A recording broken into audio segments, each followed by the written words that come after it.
জননিরাপত্তার জায়গাটা এখনো নিশ্চিত করা যায়নি। এই এখন যেই ল অ্যান্ড অর্ডার সিস্টেম বা পুলিশিং ব্যবস্থা, ঠিক এই অবস্থায় কিন্তু আসলে একটা জাতীয় নির্বাচন সম্ভব নয় বাংলাদেশে, আমি মনে করি। আওয়ামী লীগ ইতিহাসে বারবার গণতন্ত্রকে হত্যা করে ফ্যাসিজম বাকশাল কায়েম করেছে। বাংলাদেশে তাদেরকে আর তৃতীয়বার সুযোগ দেওয়া উচিত নয়, যেহেতু গণতন্ত্রের যে কোর প্রিন্সিপালগুলো সেটার সাথেই তারা আসলে একমত নয়। তারা একটা সন্ত্রাসী সংগঠনে পরিণত হয়েছে, ফ্যাসিস্ট সংগঠনে পরিণত হয়েছে। আমাদের তো গণঅভ্যুত্থানের শুরুতে বা পরেও খুব পরিকল্পনা ছিল না যে আমরা সরকার গঠন করব বা আমরা নিজেরাই সরকারের পার্ট হব। এটা প্রেক্ষাপটে আমাদের উপরে এই দায়িত্বটা এসেছে নেতৃত্বের কারণে। কিন্তু আমার কাছে মনে হয়েছে যে রাজনৈতিক শক্তিটা বাইরে তৈরি হয়েছে, সেই শক্তিটাকে আসলে সংহত করা প্রয়োজন, সেটাকে নেতৃত্ব দেওয়া, গাইড করাটা প্রয়োজন, এবং সেই জায়গায় আমার কন্ট্রিবিউশনটা বেশি দরকার।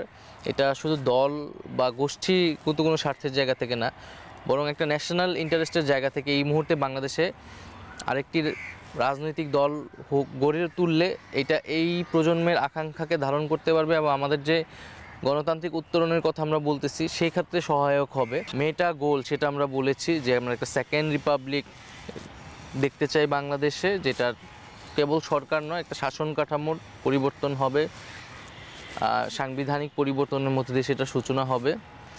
আমরা আমাদের জাতীয় অর্থনীতির পুনর্গঠনের কথা বলেছি, আমরা কোন ধরনের অর্থনীতি চাই, যে লুটেরা অর্থনীতির পরিবর্তে এক ধরনের এখানে দেশীয় অর্থনীতির বিকাশ ঘটানো। আমরা এক ধরনের সাংস্কৃতিক বহুত্বের কথা বলেছি, ধর্মীয় সহনশীলতার কথা বলেছি।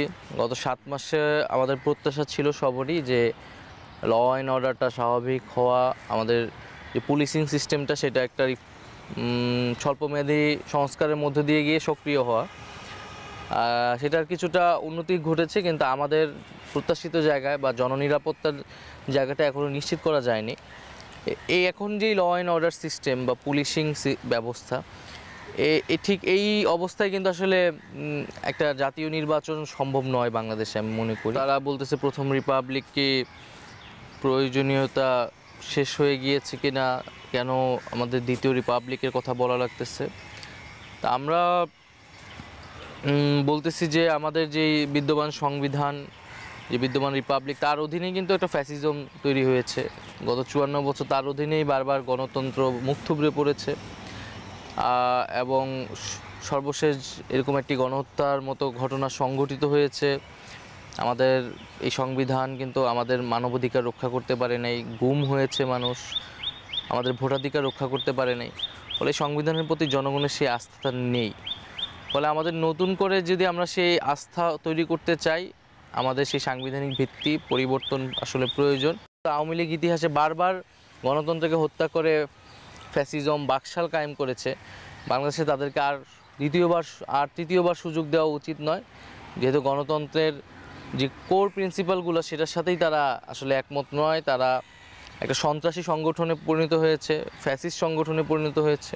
আমরা ধর্মের জায়গায় আমরা বলতেছি যে বাংলাদেশের যেই মেজরিটি মানুষের ধর্ম ইসলাম, সেই ইসলাম ধর্মের যেই ইতিবাচক আদর্শটা রয়েছে, তার যে সাম্য এবং ইনসাফের কথা রয়েছে, সম্প্রীতির কথা রয়েছে, সেই মূল্যবোধকে আমরা ধারণ করি। কিন্তু আমরা একটা সার্বজনীন রাজনীতি আমরা করছি, যেখানে সকল দলমতের অংশগ্রহণ হবে।